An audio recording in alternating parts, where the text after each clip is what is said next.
Hello dear students, welcome to AEC plus, a digital platform of advance engineering classes. और आप हैं इस SSC JEE mains के practice session में, जहां हम क्वेश्चंस प्रैक्टिस कर रहे हैं up to the GATE and ESC level, जो कि एक्सपेक्ट किए जा सकते हैं एसएससी जेईई मेंस में। क्वेश्चंस बहुत ज्यादा हायर लेवल पे भी नहीं है, क्वेश्चंस बहुत ज्यादा एनालिटिकल भी नहीं है, लेकिन जो क्वेश्चंस हमारे पास इस एसएससी जेईई के पेपर पैटर्न के टाइम पीरियड में हो सकते हैं, वैसे ही क्वेश्चंस यहां पर जो है वो उठाए गए हैं। तो एक एक करके देखना चालू करते हैं।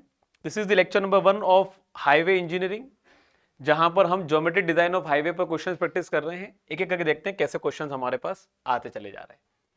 So if you talk about the length of the national highway as per the third 20 year Lucknow road plan is given by, क्या निकल कर आएगा?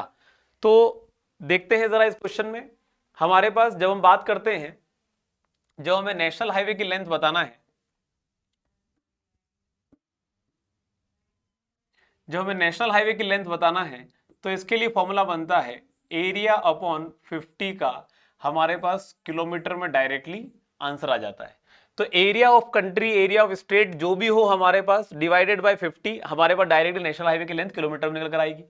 स्टेट हाईवे के लिए निकालना चाहेंगे तो the formula would come out to be as area upon 25, या फिर हमारे पास 62.5 into number of towns minus national highway की लेंथ। इन दोनों में से जो भी मैक्सिमम होगा वही हमारे पास कंसिडर करके चला जाएगा। ठीक है, अगली बात करते हैं। अगर हमें मेजर डिस्ट्रिक्ट रोड की लेंथ निकालना है तो फॉर्मूला बनेगा एरिया अपॉन 12.5 या फिर 90 इंटू नंबर ऑफ टाउन्स। दोनों में से जो भी मैक्सिमम होगा वो हमारे पास निकल कर आएगा हमारा मैक्सिमम या फिर एमडीआर की टोटल लेंथ। एक हमारे पास निकल कर आता है कि अगर हमें टोटल लेंथ निकालना हो, total length of the road कितनी होगी, तो वो फॉर्मूला निकल कर आता है हमारे पास 82 डिवाइडेड बाय 100 इंटू एरिया जो भी हमारे पास निकल कर आए, क्योंकि एक टारगेट डेंसिटी 82 किलोमीटर पर 100 किलोमीटर स्क्वायर, अगर हमारे पास एरिया होता है 100 किलोमीटर स्क्वायर का, तो उसमें 82 किलोमीटर तक की लेंथ का टारगेट रखा गया into the third 20 year road plan. तो जितना भी एरिया हमारे पास कंट्री का है इंटू 82 बाय 100 करेंगे तो total length of the road निकल कर आएगी। या फिर हमारे पास और 4.74 इंटू क्या कर सकते हैं, number of towns and villages. इन दोनों में से जो भी मैक्सिमम निकल कर आएगा will be considered as the total length of the road. लेकिन अगर हमें निकालना है कि हमारे पास अदर डिस्ट्रिक्ट रोड और विलेज रोड की क्या लेंथ है, तो वो निकल कर आई कितनी, टोटल में से क्या माइनस कर दो, नेशनल हाईवे की लेंथ, टोटल में से स्टेट हाईवे की लेंथ, और हमारे पास मेजर डिस्ट्रिक्ट रोड की लेंथ। तो ये हमारे पास जो है वो एक तरीका बन जाता है अलग अलग तरीके से अलग अलग तरह के रोड्स की लेंथ निकालने का। किसमें, third 20 year Lucknow road plan में। आंसर यहां पे क्या होगा, नेशनल हाईवे की लेंथ पूछी है, answer would be area of country divided by 50। अगला क्वेश्चन है हमारे पास, हमें लिस्ट 1 में स्टडी का नाम दिया गया है और लिस्ट 2 में पर्पस के बारे में पूछा गया है कि कौन सी वाली स्टडी कौन से पर्पस के लिए होती है, and select the correct answer using the code given below the list. जब हम बात करते हैं population distribution, expressway, traffic volume, topographic details, तो पॉपुलेशन डिस्ट्रीब्यूशन के लिए किस तरह की स्टडी होगी, एक्सप्रेसवे के लिए किस तरह की स्टडी होगी, ट्रैफिक वॉल्यूम के लिए किस तरह की स्टडी होगी, टोपोग्राफिक डिटेल के लिए किस तरह की स्टडी होगी। तो इनको सिर्फ देखकर नहीं बता सकते, और ना सिर्फ इनको देखकर हम पता लगा पाएंगे क्या आंसर होना चाहिए, दोनों को कोरिलेट करना पड़ेगा। क्यों? क्योंकि हमारे पास बहुत पिन पॉइंटेड इंफॉर्मेशन हमें लेकर चलनी पड़ेगी। Primary road system, economic studies, engineering studies, road use studies. तो चलो एक एक करके समझना चालू करते हैं। जब रोड यूज की बात करी जाती है तो रोड यूज में किसकी बात आती है, रोड यूजर और व्हीकल की। किसकी बात आती है, रोड यूजर और व्हीकल की। तो रोड को यूज करने वाले लोग और उनके द्वारा चलाई जाने वाली व्हीकल से हमारे पास, अगर हमें इसके बारे में स्टडी करना है तो हमें ट्रैफिक के वॉल्यूम पर स्टडी करनी पड़ती है। किस पे स्टडी करनी पड़ती है, ट्रैफिक के वॉल्यूम पर स्टडी करनी पड़ेगी। So for the D option 3 is going to be correct, तो हमारे पास ये दो ऑप्शन तो गलत हो जाते हैं। अगर हम बात करें इंजीनियरिंग स्टडीज, मतलब कि हम हमारे किसी भी हाईवे प्रोजेक्ट के लिए इंजीनियरिंग स्टडी कर रहे हैं जिसमें पॉपुलेशन कहां पर कितनी है उससे हमें कोई लेना देना नहीं होता। एक्सप्रेसवे कहां पर बनना है कहां पर नहीं बनना है वो इंजीनियरिंग स्टडी में इंक्लूड होगा या नहीं होगा वो हमारे लिए कोई प्राइमरी कंसर्न नहीं बनता। If you talk about the topographic details, तो हमारे पास इंजीनियरिंग स्टडी में जब हम बात करते हैं तो हम यही इंजीनियरिंग सर्वे इंजीनियरिंग स्टडी में यही लेके चलते हैं कि रोड किस जगह से कैसे किस तरह से गुजरते चले जाना चाहिए, कैसे ज्योमेट्री डिजाइन होनी चाहिए, वो सारी चीजें हम लेकर चलते हैं। So if you talk about the fourth option, sorry C option, engineering studies में टोपोग्राफिक डिटेल्स आनी चाहिए।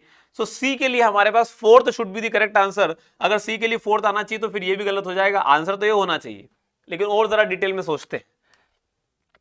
If you talk about the primary road system, third 20 road plan में नेशनल हाईवे और एक्सप्रेसवे को प्राइमरी रोड सिस्टम में लेकर चला गया, सेकेंडरी रोड सिस्टम में लेकर चला गया स्टेट हाईवे और मेजर डिस्ट्रिक्ट रोड को, और टर्शियरी रोड सिस्टम में लेकर चला गया अदर डिस्ट्रिक्ट रोड और विलेज रोड को। तो प्राइमरी रोड सिस्टम से हम एक्सप्रेसवे को कनेक्ट कर सकते हैं। ए के लिए 2 आंसर होना चाहिए, ए के लिए 2 होना चाहिए, सी के लिए 4 होना चाहिए, डी के लिए 3 होना चाहिए।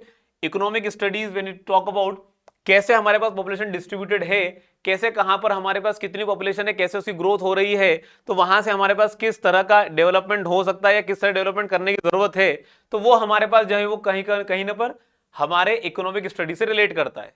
तो बी के लिए आंसर क्या हो जाना चाहिए, 1 should be the correct answer. A answer यहां से सही निकल कर आ जाएगा। अगला क्वेश्चन है हमारे पास, the maximum super elevation to be provided on a road curve is 1/15। Maximum super elevation E max की बात की गई है हमारे पास, जो कि दे रखा है क्या 1/15 का, ये दे सकते हैं। If the rate of change of super elevation in specified as 1/120, तो हमारे पास rate of change of super elevation में जब बात चलती है तो यहां पर हमारे पास rate of change of super elevation, rate of change of super elevation वो हमारे पास गिवन होता है 1:n के फॉर्म में, which is given as 1/120 and the road width is taken to be 10 metre. तो जो विड्थ ऑफ द रोड है वो 10 मीटर लेके चली जा रही है। पूछा है then the minimum length of transition curve on either end will be. जब ट्रांजिशन कर्व की लेंथ पूछी जाती है तो ट्रांजिशन कर्व की लेंथ 3 क्राइटेरिया पर बेस्ड होती है। एक क्राइटेरिया होता है based on the rate of change of centrifugal acceleration, एक क्राइटेरिया होता है based on the rate of change of super elevation, एक होता है on the basis of the IRC, मतलब हमारे पास जो हमारा डायरेक्ट एम्पिरिकल फॉर्मूला है आईआरसी के द्वारा। तो यहां पर हमारे पास कहीं पर भी इंफॉर्मेशन मेंशन नहीं है regarding the rate of change of centrifugal acceleration, नहीं मेंशन्ड है हमारे पास यहां पर, तो हम लेके चल सकते हैं based on the rate of change of super elevation. और सुपर एलिवेशन के बेसिस पर हमारे पास 2 क्राइटेरिया बनते हैं। एक क्राइटेरिया बनता है जहां पर हम पेवमेंट का सुपर एलिवेशन अचीव करते हैं by the rotation of the pavement through the centre line, और एक होता है of the rotation of the pavement with respect to the inner edge and raising the outer edge. तो ऐसे में हमारे पास एक फॉर्मूला बनता है length of the transition curve is equal to E N W plus W E by 2, और एक बनता है length of the transition curve equal to E N W plus W E. क्या मतलब हुआ इसका, जब हम पेवमेंट को रोटेट करा रहे हैं with respect to centre line, तो हमारे पास ये फॉर्मूला लग रहा है कि हमें आधे ही लेंथ में उतना amount of super elevation achieve हो जाता है। ठीक है, और यहां पर जब हम बात कर रहे हैं तो यहां पर हमारे पास जब हम आउटर एज को उठा रहे हैं विथ रिस्पेक्ट टू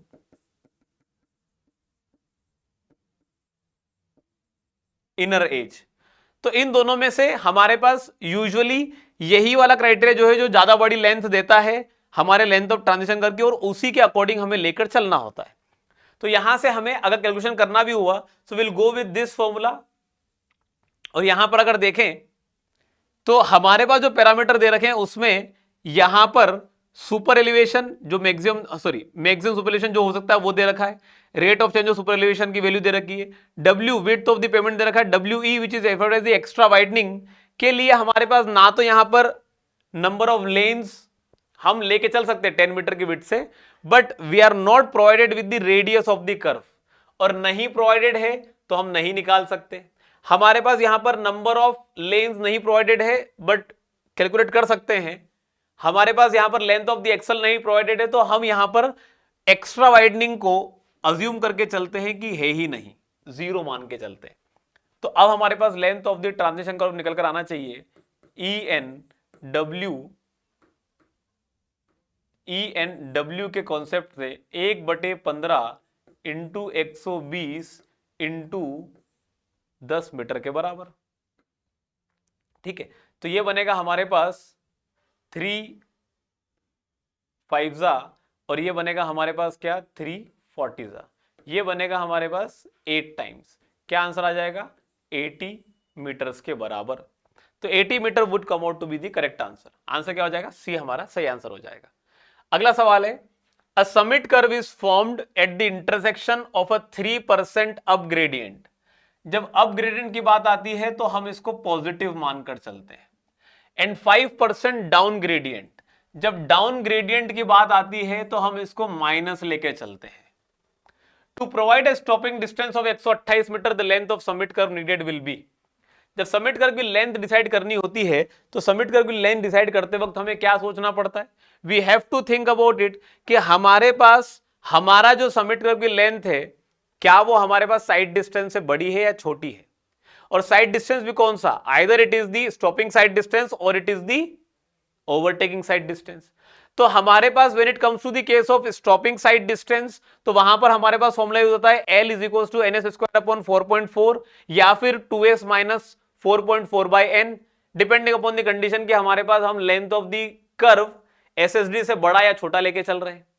हमारे पास वहीं पर अगर हम बात करके चलें कि हमारा जो लेंथ ऑफ द कर्व है अगर वो ओएसडी की बेसिस पर डिजाइन हो रहा है तो वहां पर हमारे पास फॉर्मूला बनता है LS स्क्वायर अपॉन 9.6 या फिर हमारे पास 2S माइनस 9.6 बाई n के बराबर। ये हमारे पास क्राइटेरिया है length of the summit curve निकालने का। लेकिन अब जरा यहां पर देखें कि हमारे पास दे तो रखा है स्टॉपिंग साइड डिस्टेंस, और स्टॉपिंग साइड डिस्टेंस दे रखा है, हम पहला क्राइटेरिया लेकर चलते हैं assuming length of summit curve is greater then SSD।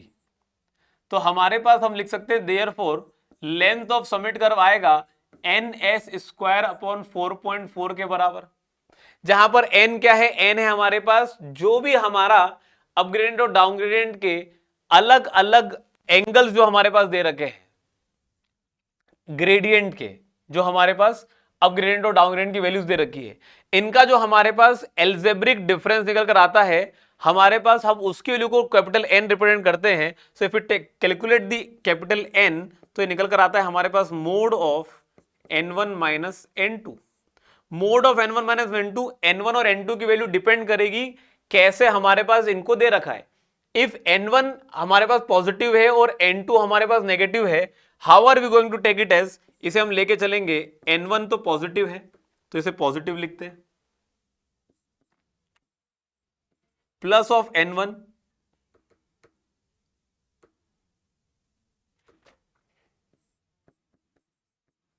Plus of N1 minus, और हमारे पास जो सेकंड ग्रेडियंट की वैल्यू दे रखी है वो ऑलरेडी नेगेटिव है तो हमें तो माइनस करना है, एल्जेब्रिक डिफरेंस निकालना है, माइनस ऑफ माइनस N2 का मोड। अगर वैल्यूज नेगेटिव आती तो मोड ले लेंगे।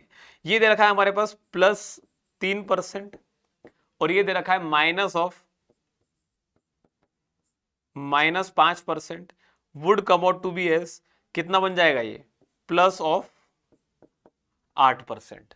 हमारे पास stopping sight distance is already given to us 128 metre. जरा देखते हैं वैल्यू कितनी आती है हमारे पास यहां पर। This is given to us as 0.08 into S कितना है 128 का स्क्वायर डिवाइडेड बाय 4.4। तो हमारे पास यहां पर कैलकुलेशन करते भी हैं, so what the calculation is coming out to be 128 का square into 0.08 divided by 4.4 comes out to be 297.89 metre के बराबर। ये आ रहा है length of the summit curve. अब जरा देखते हैं कि हमने अज्यूम किया था कि length of the summit curve SSD से बड़ा होगा, और वास्तविकता में हमारे पास वैल्यू बड़ी ही आ रही है, और जब बड़ी ही वैल्यू आ रही है तो हमारा जो अजम्पशन था वो सही निकल कर आ रहा है। आंसर क्या हो जाएगा हमारे पास, this would come out to be as 298 metre के बराबर। अगर नहीं वैल्यू ये आती तो हम फिर इसका सेकंड अजम्पशन लेके चलते कि length of the summit curve is less than SSD, हम फॉर्मूला कैलकुलेट करते 2s माइनस 4.4 बाय एन, और फिर वैल्यू कैलकुलेट करते वैल्यू सही आई आज जाती। क्लियर है बात अपनी? चलिए आगे बात करते हैं। अगला क्वेश्चन है हमारे पास, which of the following are the criteria associated with the design of sag vertical curve. Sag vertical curve मतलब जो हमारे पास डिप्रेशन में बनने वाला कर्व है, जो डिप्रेशन में बनने वाला कर्व है ये हमारे पास कहलाता है क्या, सैग कर्व कहलाता है। क्या कहलाता है? सैग कर्व कहलाता है। अब इसमें जरा सोचने की जरूरत है कि इसके डिजाइनिंग के टाइम पे किन पैरामीटर को सोचने की जरूरत पड़ती है।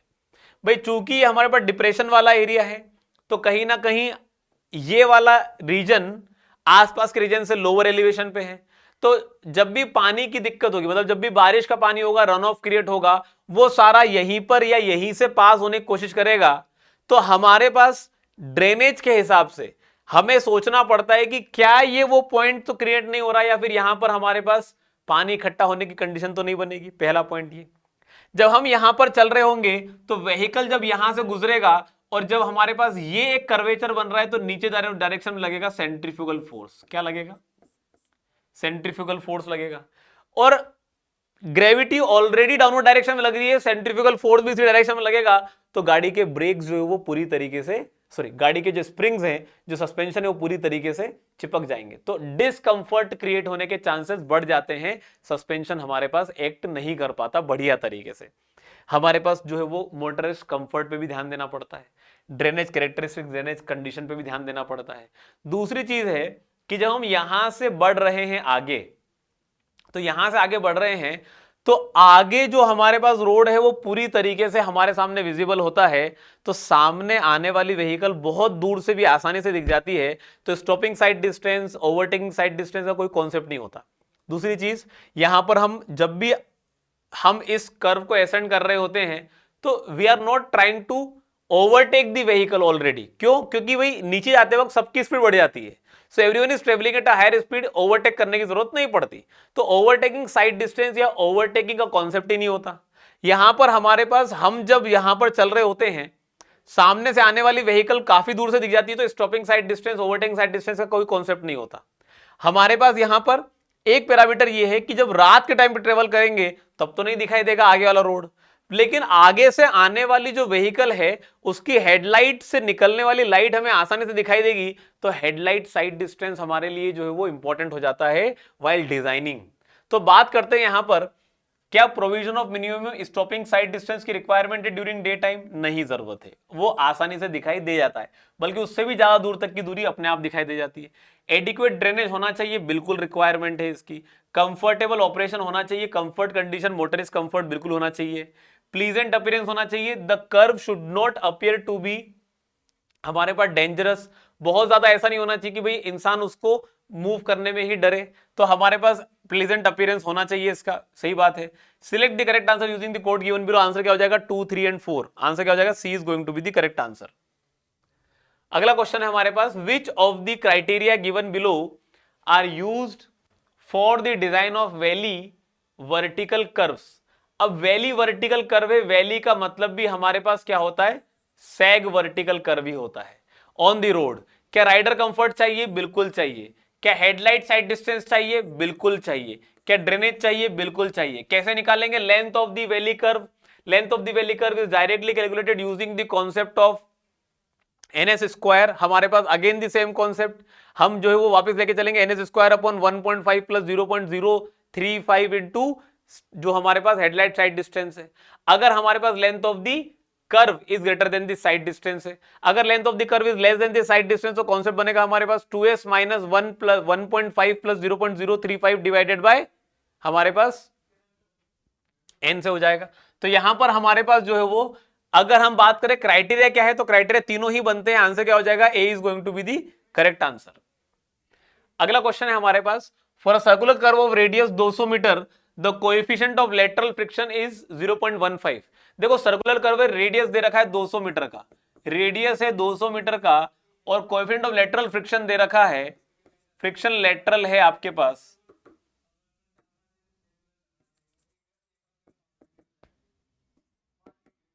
0.15 and the design speed is 40 kmph।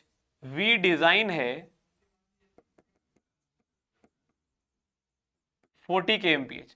The equilibrium super elevation, जब बात चल रही है इक्विलिब्रियम सुपर एलिवेशन की, इसका मतलब होता है कि हमारे पास इनर और आउटर व्हील्स में एक जैसा इक्वल प्रेशर होता है। मतलब यहां पर हमारे पास कंप्लीट सुपर एलिवेशन पर हमारे पास, या फिर हम बात करें तो complete centrifugal force is balanced by super elevation only, friction का कोई रोल नहीं होता यहां पर। इक्विलिब्रियम सुपर एलिवेशन में हमारे पास लेटरल फ्रिक्शन की वैल्यू जो है वो 0 मानकर चली जाती है। तो यहां पर हमारे पास अगर हम बात करें कि हमारे पास फॉर्मूला यूज होता है E plus F equal to we square by 127R, लेकिन यहां पर हमारे पास इक्विलिब्रियम सुपर एलिवेशन पूछा है, F की वैल्यू को 0 मानकर चलना पड़ेगा, तब जाकर निकलेगा E equilibrium which is going to be equal to we square, तो 40 into 40 divided by 127 into R, R की वैल्यू दे रखी कितनी 200 के बराबर। This comes out to be how much, कितना निकल कर आता है जरा कैलकुलेट कर लेते हैं इसे। तो ये बनेगा 40 into 40 divided by 127 divided by 200 comes out to be 0.062 which is going to be equal to हमारे पास 6.2%। 6.2% ऑफ दी हमारे पास जो है वो 0.0629 है, तो 0.63% ले लेते हैं as per given in the question, जो हमारे पास ऑप्शन दे रखा है। तो हमारे पास कितनी वैल्यू आएगी इक्विलिब्रियम सुपर एलिवेशन की 6.3% के बराबर। आंसर जो है वो हमारे पास क्या आ जाएगा, C is going to be the correct answer. तो चाहे वैल्यू दे रखी हो, लेकिन उसे हमें कॉन्सेप्ट के अकॉर्डिंग लेकर चलना पड़ेगा, considering to be equal to 0। अगला ऑप्शन जरा देखते हैं, क्वेश्चन अगला हमारे पास, if a descending gradient of 1 in 25 meets an ascending gradient of 1 in 40। तो अगर हमारे पास डिसेंडिंग ग्रेडियंट है, डिसेंडिंग ग्रेडियंट का मतलब माइनस होता है, और असेंडिंग ग्रेडियंट का मतलब हम क्या लेके चलते हैं, पॉजिटिव लेके चलते हैं, दोनों मीट कर रहे हैं। The length of the valley curve required for a headlight sight distance of 100 metre will be, क्या होगा। तो ऐसे में हमारे पास अगर हम निकालना भी चाहें कैपिटल N, तो कैपिटल N क्या बनेगा, mode of N1 minus N2। हमारे पास यहां पर बनेगा N1 की वैल्यू है माइनस ऑफ कितना 1/25, minus of 1/25 minus ascending gradient है तो माइनस के बाद प्लस ऑफ 1/40। हमारे पास यहां से वैल्यू निकल कर आएगी N की which is going to be equal to हमारे पास माइनस ऑफ 1/25 माइनस ऑफ 1/40 का मोड कर देंगे तो आंसर कितना आ जाएगा, 40 और 25 का अगर हम जो है एलसीएम लेके चलते हैं तो that would come out to be as 200, और ये बनेगा हमारे पास माइनस ऑफ 8 माइनस ये बनेगा हमारे पास कितना 5 टाइम्स। तो ये बनेगा हमारे पास comes out to be equal to n equal to, अगर इसका मोड है तो ये बन जाएगा हमारे पास 13/200 के बराबर। ये तो आ गई कैपिटल N की वैल्यू। जब भी हम बात करते हैं हमें length of the valley curve निकालना है, तो length of the valley curve निकालना है, हम मान के चलते हैं assuming length of valley curve greater than headlight sight distance. अगर ये ज्यादा बड़ी है हेडलाइट साइड डिस्टेंस से, तो हमारे पास लेंथ ऑफ वैली कर्व निकल कर आएगा क्या, NS square upon 1.5 plus NS square upon 1.5 plus 0.035 into S के बराबर, इंटू S के बराबर। तो हमारे पास यहां पर this would come out to be as how much, कितना निकल कर आ जाएगा, ये N की वैल्यू है S की वैल्यू है, डायरेक्टली पुट अप करना चालू करते हैं। तो N की वैल्यू आएगी हमारे पास 13/200 इंटू S की वैल्यू कितनी 100 मीटर, तो 100 का square whole divided by 1.5 plus 0.035 into 100 के बराबर। तो ये वैल्यू हमारे पास कितनी आ जाएगी, कर लेते हैं इसे calculate. This would come out to be S, पहले इसे कैलकुलेट करते हैं। तो ये आएगा हमारे पास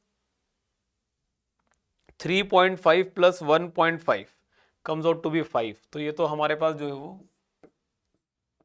2 टाइम्स हो गया, और अगर ये 5 है तो ये 20 टाइम्स हो गया, और ये हमारे पास 10 टाइम्स हो जाएगा, तो ये बन जाएगा 130 मीटर के बराबर।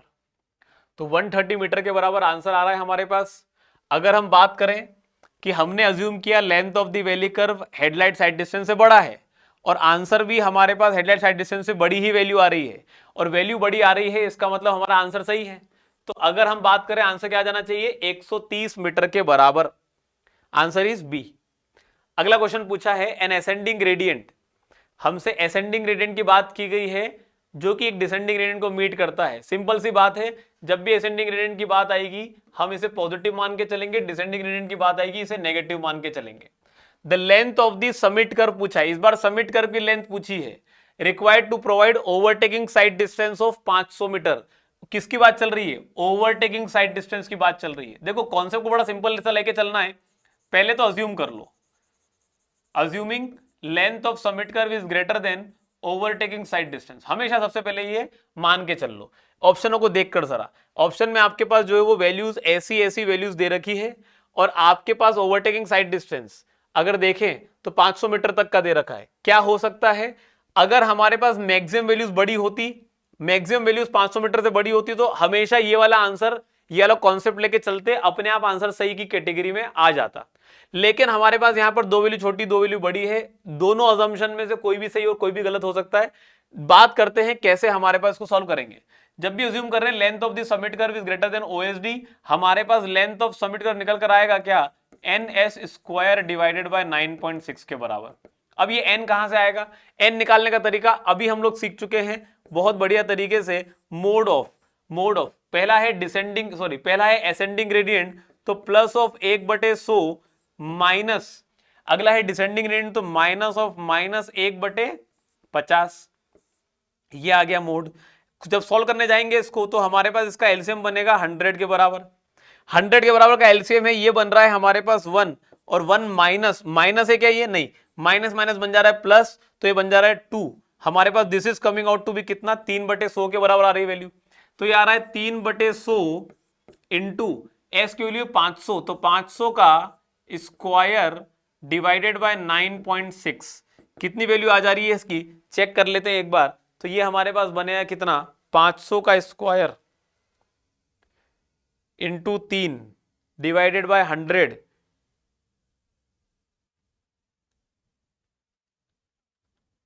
Divided by 9.6 comes out to be 781 metre के बराबर। तो आंसर क्या आ जाएगा हमारे पास, यहां पर हमने अज्यूम किया length of the summit curve OSD से बड़ा है, और आंसर भी ओएसडी से बड़ा ही आ रहा है, तो आंसर यही हमारा सही हो जाएगा। आंसर क्या हो जाएगा, B is going to be the correct answer. चलिए अगला क्वेश्चन है हमारे पास, horizontal curve of 480 metre. Horizontal curve की बात चल रही है, इस बार कोई वर्टिकल कर्व नहीं है, हॉरिजॉन्टल कर्व की बात चल रही है, ठीक है। Of 7.5 metre 2 lane road, n की वैल्यू 2 दे रखी है, विड्थ ऑफ पेवमेंट 7.5 मीटर दे रखा है, और हॉरिजॉन्टल कर्व है, रेडियस जो है वो 480 का दे रखा है। Is to be design for a speed of 80 kmph। v की वैल्यू दे रखी है हमें यहां पर, v is given to you as 80 kmph के बराबर। पूछा गया है the raising of the outer edge of the pavement with respect to the inner edge to cater to the mixed traffic condition is. तो मिक्स्ड ट्रैफिक कंडीशन के case में inner edge को outer as के respect में, sorry outer edge को inner edge के respect में उठाना है, मतलब super elevation has to be provided for mixed condition, for mixed condition e design is equal to क्या होता है हमारे पास, वी डिजाइन का square whole divided by 225R। Clear है बात इतनी? इसमें हमें ना तो हमें नंबर ऑफ लेन्स की रिक्वायरमेंट पड़ रही है, ना विड्थ ऑफ द पेमेंट की रिक्वायरमेंट पड़ रही है। We only require the radius of the curve, we only required the design speed of the road, और उसी से हमारा काम बन जाएगा। तो ई डिजाइन कितना हो जाना चाहिए हमारे पास यहां पर 80 इंटू 80 डिवाइडेड बाई 225 इंटू 480। अगर हम बात करें ये इससे गया, ये बनता है हमारे पास कितने टाइम्स? 6 टाइम्स। अगर इसको सॉल्व करने भी जाएंगे तो this would come out to be as, directly solve कर लेते हैं, क्या आंसर आ जाएगा? 80 divided by 225 divided by 6 comes out to be 0.059 which is equal to 5.9% के बराबर। तो 5.9% के बराबर there is no answer given here. आप मान के चल लें कि ई ऑप्शन होना चाहिए। ये सारे ही गलत हैं, ये सारे ही गलत हैं। ई शुड बी इक्वल टू 5.9%। ठीक है, अब जरा देखो आप, आपके पास यहां पर मैंने गलत इंटरप्रेट कर लिया। अभी तो हमारे पास सिर्फ सुपर एलिवेशन आया है, अभी तो सिर्फ क्या आया है? सुपर एलिवेशन आया है। इन्होंने तो यहां पर आपसे आउटर एज कितना ऊपर उठाना है वो पूछा है। कर लेते हैं कैलकुलेटर से। आपके पास यहां पर अगर हम देखें तो ये रहा हमारा पेमेंट, और ये वाली वैल्यू हमारे पास आ चुकी है which is equal to how much? 5.9%। ठीक है, और यही हमारे पास क्या होता है? y बाय x के बराबर।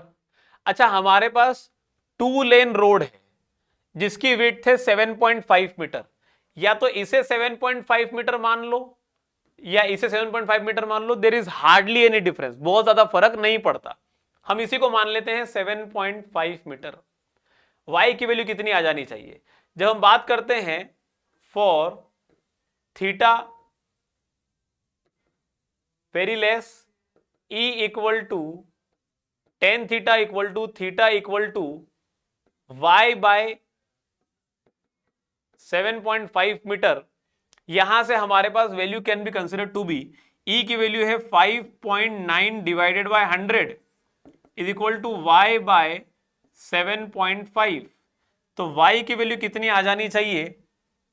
कर लेते हैं calculate.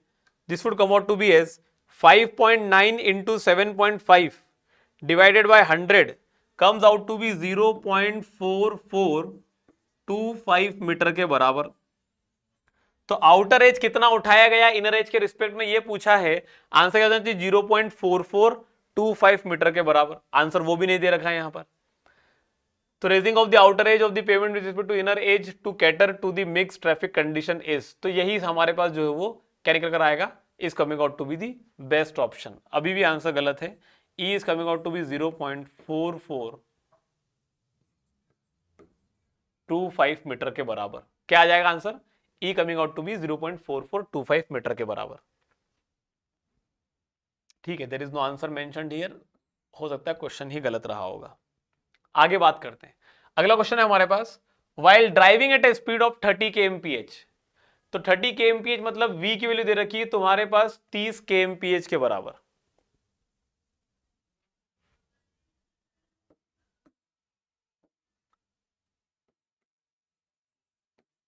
With available friction of 0.4, f longitudinal दे रखा है 0.4, डाउन दी ग्रेड। ठीक है, डाउन दी ग्रेड पूछा है। The driver requires the braking distance twice that required for stopping the vehicle when he travels up the same grade. तो अगर हम बात करते हैं, यहां पर बात चल रही ब्रेकिंग डिस्टेंस की। अच्छा, एसएसडी के बारे में क्या जानते हैं? एसएसडी हमारे पास दो तरह डिस्टेंस होते हैं, एक होता है लेग डिस्टेंस, एक होता है ब्रेकिंग डिस्टेंस। लेग डिस्टेंस होता है हमारे पास वीटी, और प्लस हमारे पास होता है braking distance which is considered to be v square upon 2g F plus minus gradient, f plus minus gradient जो भी हो। तो यहां पर हमारे पास अगर हम बात करें, हमसे सिर्फ ब्रेकिंग डिस्टेंस की बात की जा रही है। तो जब हम कहां चलते हैं, हमारे पास पूछा गया है the driver required the braking distance twice that required for stopping the vehicle when he travels up the same grade. तो जब हमारे पास ब्रेकिंग डिस्टेंस अप ग्रेडियंट का जो होता है, सॉरी, जो डाउन ग्रेडियंट का होता है,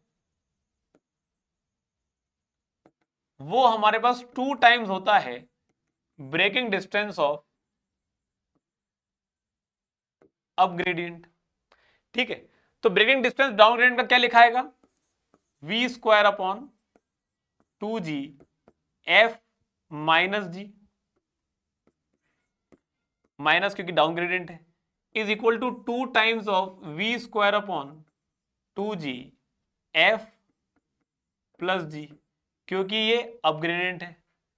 यहां पर हमारे पास अगर हम बात करें तो कुछ पैरामीटर तो कैंसिल आउट हो जाएंगे डायरेक्टली, ये कैंसिल आउट हो गया, ये इससे कैंसिल आउट हुआ, 2g से 2g गया, बचेगा हमारे पास क्या, तो that is coming out to be equal two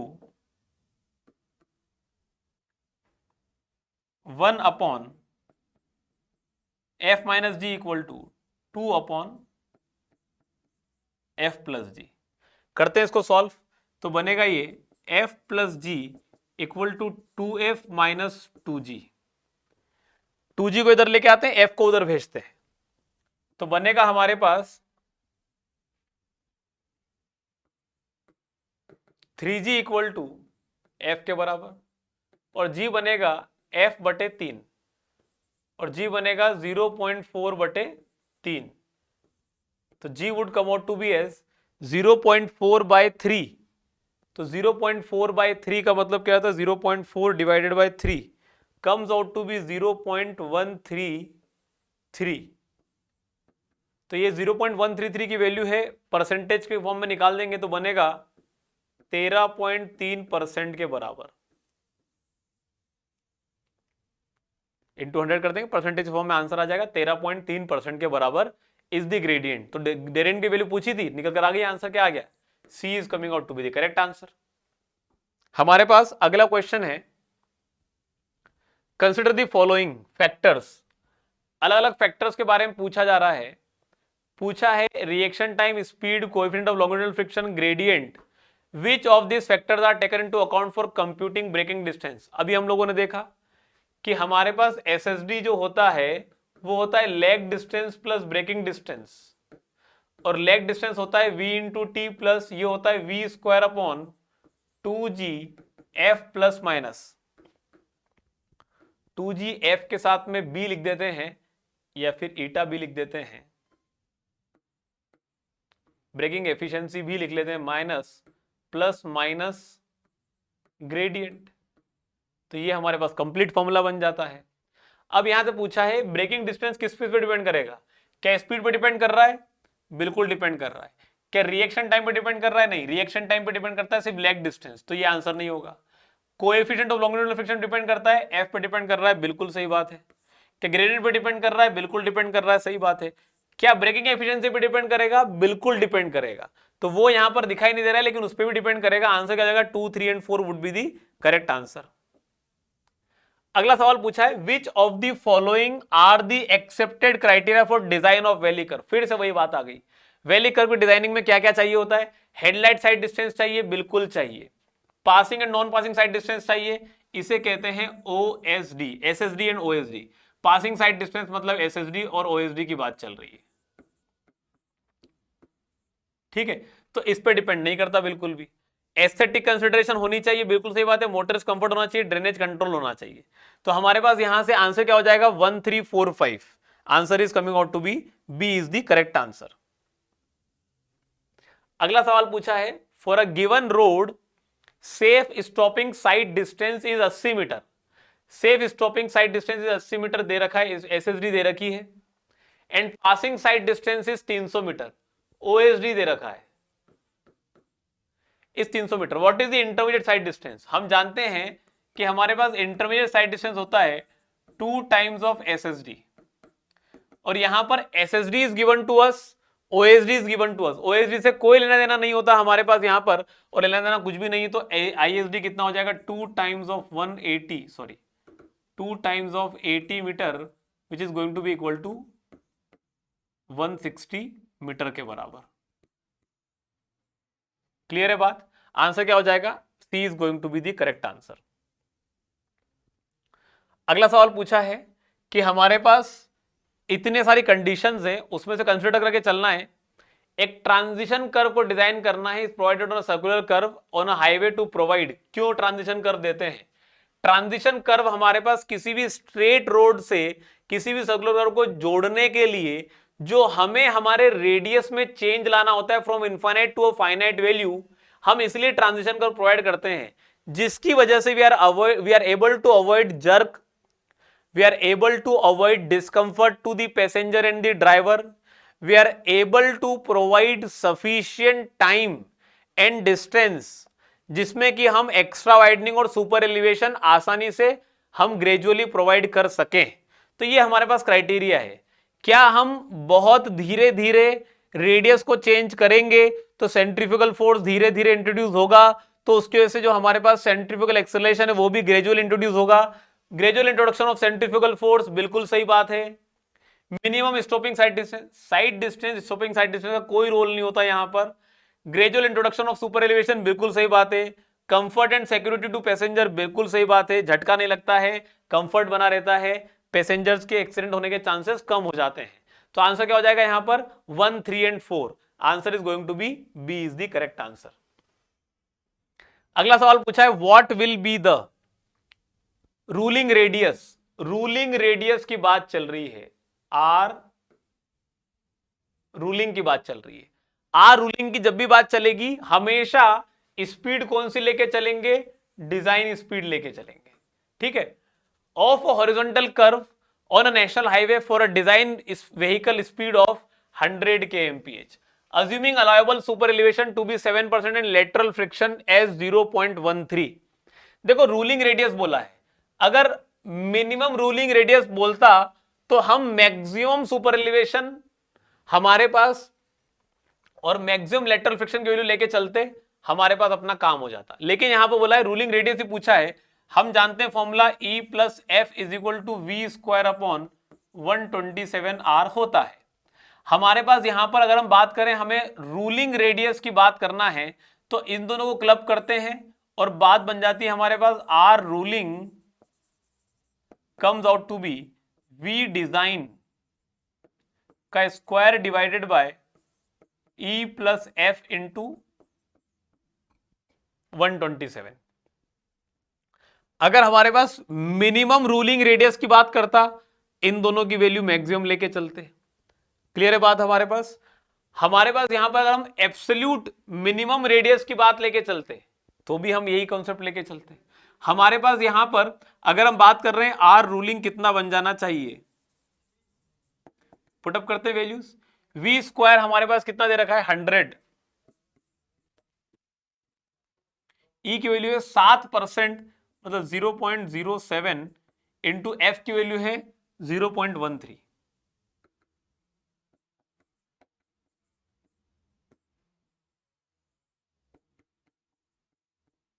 into 127 आ जाएगा यहां से answer. This would come out to be as कितना?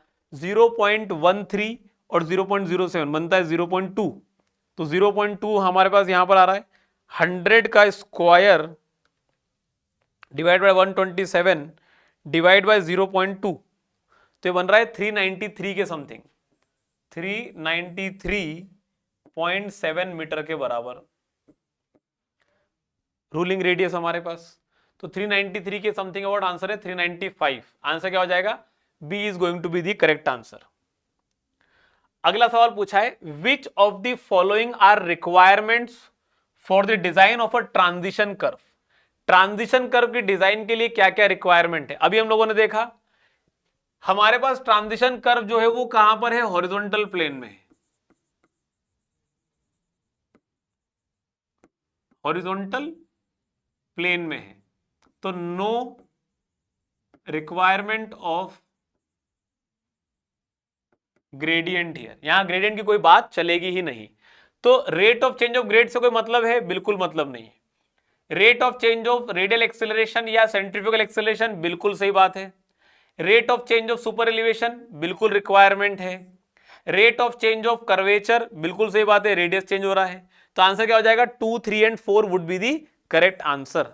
हमारे पास जब हम बात करते हैं length of the transition curve, ये ऐसे ही तो निकल कर आता है कि rate of change of super elevation क्या है, उसके बेसिस पे लेंथ ऑफ ट्रांजिशन कर्व क्या आएगी, rate of change of centrifugal acceleration क्या है, या हमारे पास direct empirical formula of the IRC, उन्हीं के बेसिस पे निकल कर आता है। आंसर क्या हो जाएगा? D is the correct answer. अगला सवाल पूछा है, what is the minimum length of a transition curve for a design speed of 80 kmph। हमारे पास v की वैल्यू दे रखी है in a horizontal curve of 250 metre radius. Minimum length of transition curve पूछा है, डिजाइन स्पीड दे रखी है, radius दे रखा है। जरा समझना आप, v की वैल्यू दे रखी है 80 kmph, हॉरिजॉन्टल कर्व का रेडियस हमारे पास दे रखा है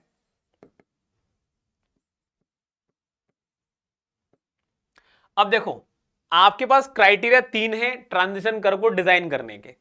एक criteria based on the rate of change of centrifugal acceleration.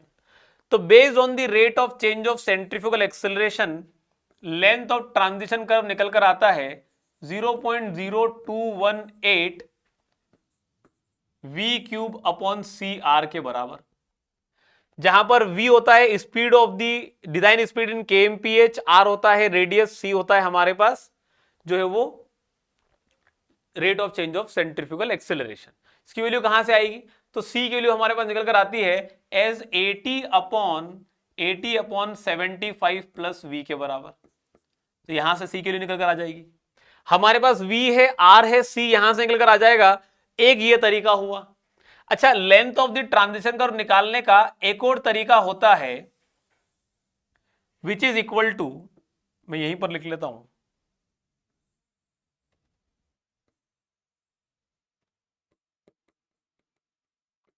E N W plus W E by 2, या फिर E N W plus W E, जिसमें सुपर एलिवेशन कितना है वो चाहिए होता है, rate of change of super elevation कितना है वो चाहिए होता है, विड्थ ऑफ द पेमेंट कितनी है वो चाहिए होता है। कुछ भी नहीं दे रखा है, और नहीं दे रखा है तो इसको नहीं लगाएंगे। एक फॉर्मूला होता है बेस्ड ऑन दी आईआरसी, हमारे पास empirical formula, length of the transition curve equal to 2.7 we square by R या फिर वी स्क्वायर बाय आर। ये होता है माउंटेनस टेरेन के लिए, ये होता है हमारे पास प्लेन एंड रोलिंग टेरेन के लिए। दोनों में से क्या लगाएंगे वो जरा देखते हैं एक एक करके। हमारे पास यहां पर पैरामीटर्स दे रखे हैं, उनके बेसिस पे वैल्यू निकालते हैं। क्या क्या वैल्यू निकल कर आ सकती है? ये बनेगा 80/75 प्लस 80। तो हमारे पास यहां पर this value would come out to be as 80 divided by, ये मतलब 75 प्लस 80 करेंगे बनेगा 155। 80 divided by 155 comes out to be 0.51। चूंकि हमारे पास c की वैल्यू 0.5 से 0.8 के बीच में होनी चाहिए मीटर पर सेकंड क्यूब के रूप में, तो हमारे पास क्या ये वैल्यू उस रेंज में है? अगर है तो बात मतलब इसको यूज करना सही है। इसी के बेसिस पे निकालते हैं लेंथ ऑफ ट्रांजिशन कर्व की value. Based on this formula comes out to be 0.0218 into 80 का क्यूब डिवाइडेड बाय c की वैल्यू हमारे पास 0.516 इंटू आर की वैल्यू है 240 के बराबर। डायरेक्टली हमारे पास जो है वो वैल्यू किस में आएगी? ये होता है हमारे पास मीटर पर, सॉरी केएमपीएच में वैल्यू है हमारे पास। ये this is into the metre per second cube, ये है मीटर में। Direct length of the transition curve metre के फॉर्म में निकल कर आता है। कितनी आएगी वैल्यू? 80 का क्यूब कर देते हैं into 0.0218 divided by 240 divided by 0.516। इससे वैल्यू आ रही है 90.129 मीटर के बराबर। ठीक है, फिर ये वाला फॉर्मूला लगाना नहीं है। फिर इससे जरा देखते हैं कितनी वैल्यू आ रही है। तो यहां पर हमारे पास वैल्यू आ रही है length of the transition curve 2.7 we square by r. तो 2.7 इंटू 80 का स्क्वायर डिवाइडेड बाय 240, तो 80 का स्क्वायर डिवाइडेड बाय 240 इंटू 2.7, ये आ रहा है हमारे पास coming out to be equal to 72 metre. और इससे तो वैल्यू छोटी ही आएगी। इन सब में से जो सबसे बड़ी वैल्यू निकल कर आती है वो लेके चला जाता है, क्योंकि छोटी ले ली तो दूसरे का क्राइटेरिया सेटिस्फाई नहीं हो पाएगा। आंसर यहां पर हमारे पास 90.129 या 72 मीटर के बराबर आ रहा है। हमारे पास 72 से बड़ी वैल्यू आ ही नहीं रही यहां पर, तो हमारे पास हमें वही लेके चलनी पड़ेगी, considering it to be maximum value. Answer क्या हो जाएगा हमारे पास? अब जरा समझो कहने का मतलब क्या है।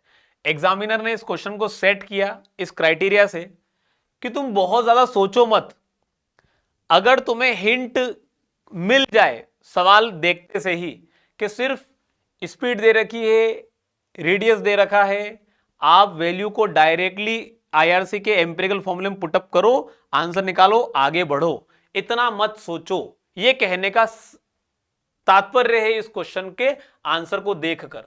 आंसर क्या हो जाएगा? D is the correct answer.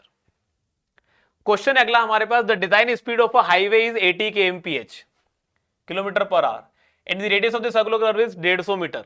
ठीक है। इन प्लेन टोपोग्राफी, बात चल रही है प्लेन टोपोग्राफी की, which one of the following is the minimum length of transition curve. Minimum length of the transition curve क्या होगा?